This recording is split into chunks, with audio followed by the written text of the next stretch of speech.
وعلیکم السلام ورحمۃ اللہ وبرکاتہ۔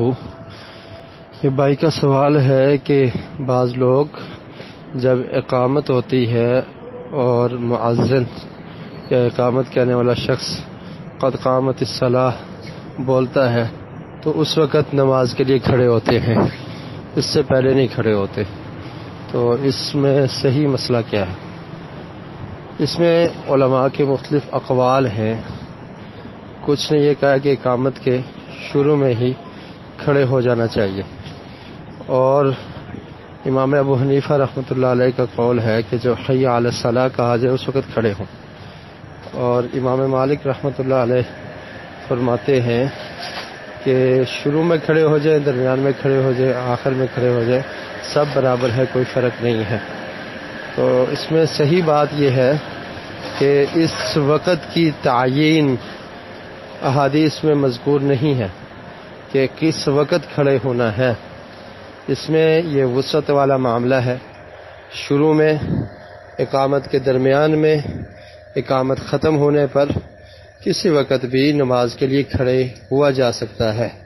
لیکن ایک بات ذہن میں رہے جس کا ثبوت احادیث سے ملتا ہے، صحیح بخاری میں اور مسلم میں حدیث ہے، نبی کریم صلی اللہ علیہ وسلم نے ارشاد فرمایا اذا اقیمت الصلاۃ فلا تقوموا حتى ترونی، کہ جب نماز کی اقامت ہو جائے تو تم اس وقت تک نہ کھڑے ہو جب تک مجھے دیکھ نہیں لیتے۔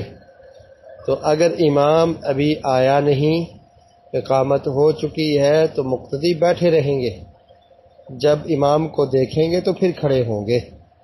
تو اگر امام صاحب مسجد میں آ چکے ہیں، موجود ہیں، تو اقامت شروع ہوتے ہی اگر لوگ کھڑے ہو جائیں تب بھی درست ہے، اقامت کے درمیان میں کھڑے ہو جائیں، اقامت ختم ہونے کے قریب کھڑے ہو جائیں، تو یہ معاملات درست ہیں، اس میں کوئی حرج نہیں ہے۔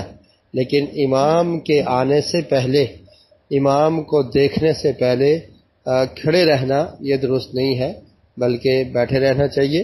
امام صاحب کو جب دیکھ لیں، اقامت ہو جائے اور امام صاحب بھی آ چکے ہیں، تو پھر اس کے بعد اس میں وسعت ہے، اقامت کے شروع میں، درمیان میں یا آخر میں کسی وقت بھی مقتدی کھڑے ہو جائیں گے۔ واللہ اعلم بالصواب۔